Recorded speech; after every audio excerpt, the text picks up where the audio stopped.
What is going on, guys? Welcome back to Flake Garage. My name is Brian, and today we're going to be doing a little add-on mod to one of the mods I had done previously, and that's going to be the underbody lights. I love my lights, but I want to switch them up. I want to actually upgrade them to a new set of lights that are going to be giving me more control over them, look a lot cooler. But on top of that, we're also going to add some extra lights. We're going to add some lights to the bed, potentially some lights here to the front, the grille, or the engine. And then we're also going to add some interior LED lights.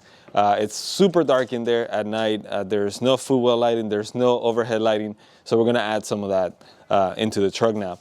But to do that, we're also going to have to switch a mod that we had done previously. If you remember our USB mod, we are going to have to modify that one a little bit just because we had added the underbody wiring into that mod.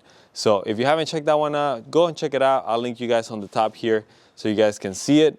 But we are actually going to have to take some of the stuff in the inside off, unhook our wiring from that mod, and then we're going to add a new switch panel into it, which is going to let us control it while the truck is off. Initially, we had done it so that we wouldn't run the risk of the lights being on while the truck was off, but we are going to fix that with this other mod. So let's jump right into the video.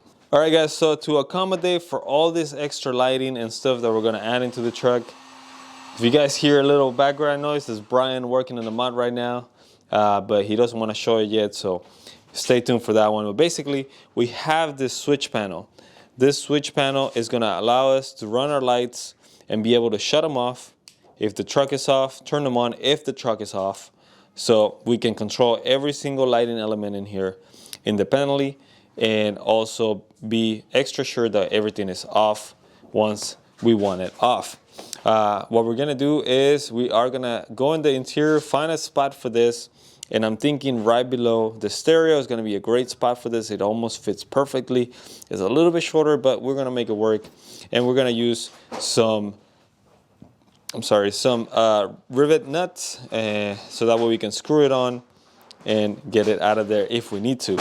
But let's jump inside and I'll tell you guys where to move. So the spot that we're gonna put the new switch is going to be right underneath the stereo here. I think that's going to be the best spot. It's going to be out of the way, not super visible, but easy enough for me to reach and turn anything on and off. The reason why I don't want to put it up here is because it's a little bit, this spot at least is a little bit bigger than I would like it to. So it's going to look just kind of out of place. It's going to look too small, the switch panel in there. So to get to that, we have to remove this, obviously, but we also going to have to remove this because if you saw the lighting video that we did, we hooked up our wiring into our voltmeter here. So basically, I need to take this off and make sure I get our wiring off of it, disconnected, put the wiring to the side, and then we're going to bring it into this area down here. So let's get to removing all of this, and then I can show you guys. So we have taken out the center stuff so we can get to the USB/voltmeter. And basically all I need to do is just separate this cable. This is the cable that powers my underbody lights. So we need to get that out of the way so we can now attach this into our new switch, which is, like I said, gonna go down here. It's gonna look pretty sick, I think so. Once we separate this cable, basically this is ready to be put back together like it was before.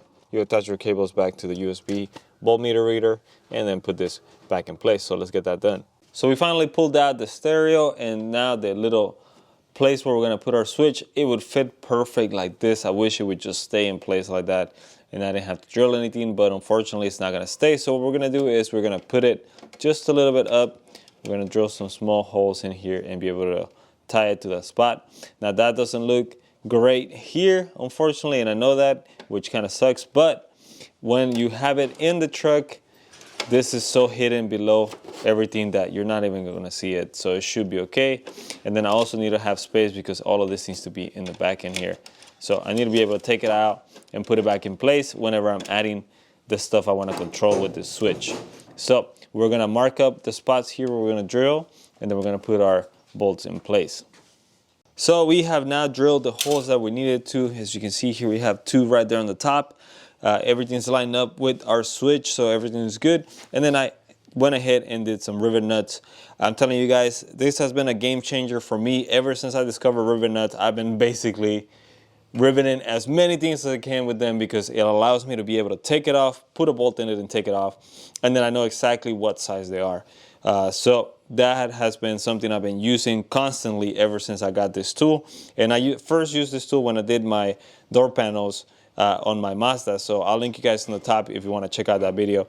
But everything's good here. We are now ready to put our switch in place and tighten it up and see how it looks. And then we're going to be able to start adding any lights into this. First light that we're going to add into this is going to be the underbody lights. So once we get those done, it should be all good.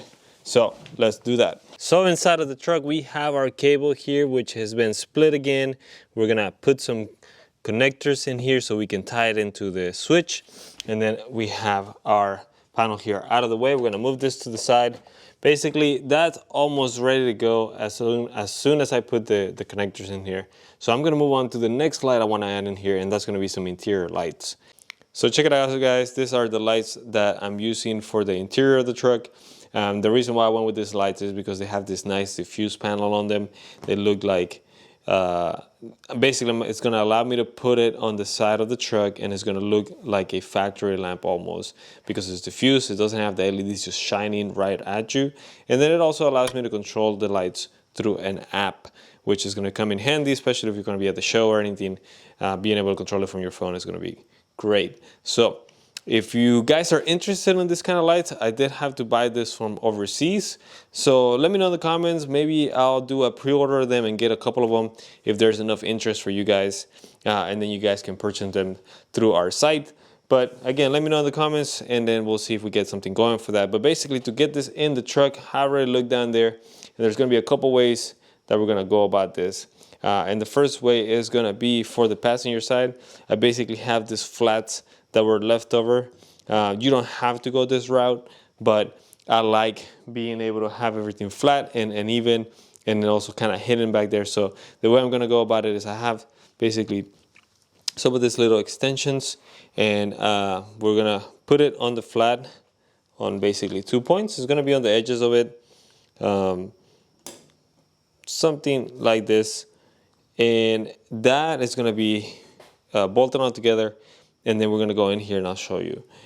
In the inside of the truck, you have this kind of bolts that hold your dash. Basically, I'm using this one. I'm using this one and the edge bolt to put our light in place.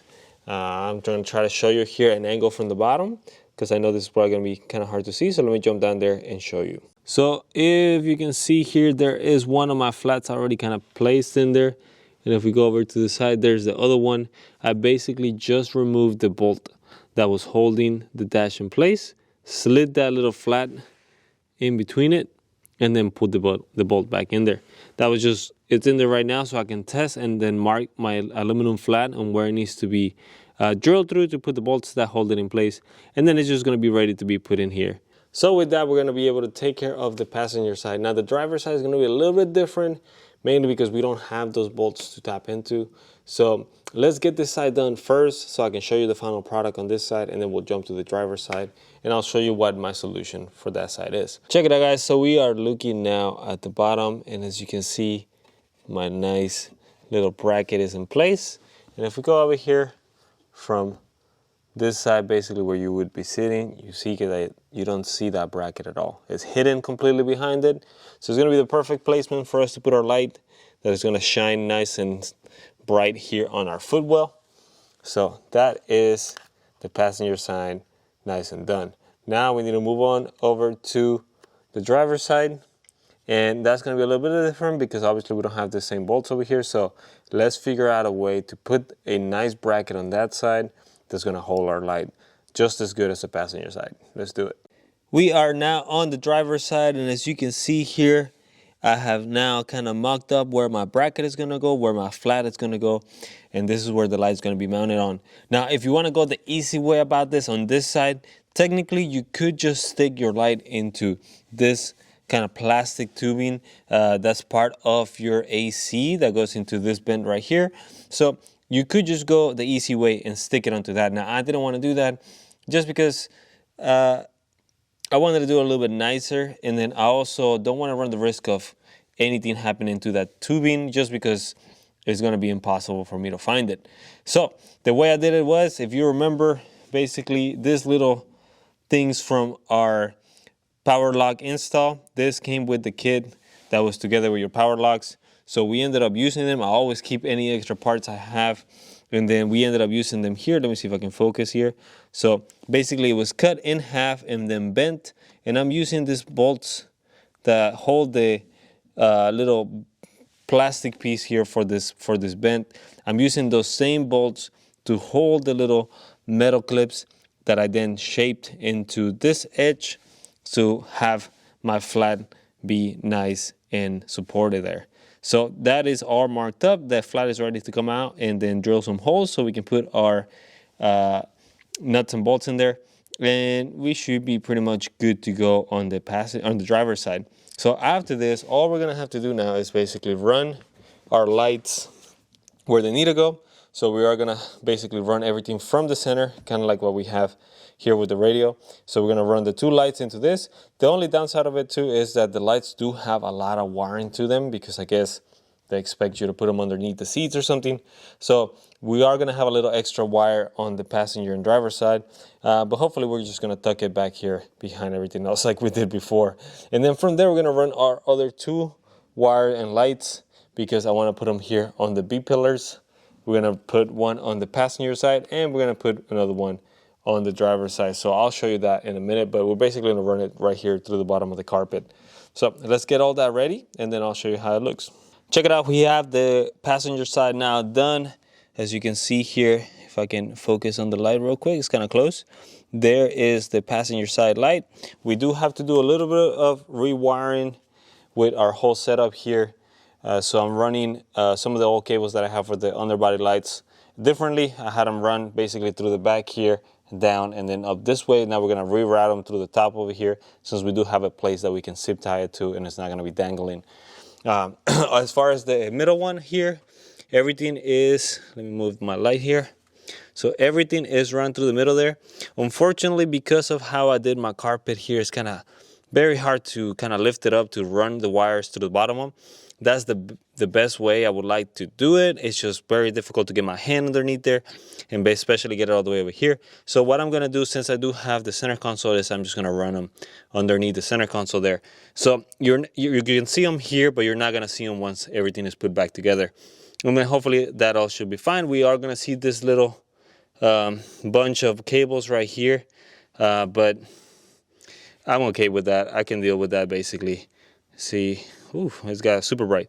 So there we have everything. We run everything through the back here. All the cables are running all the way into the behind the carpet down here. And then again, we have the one over there. And then if we go over here, we have the other one. Let's see if we can get it without shining too much light. So there's the other one.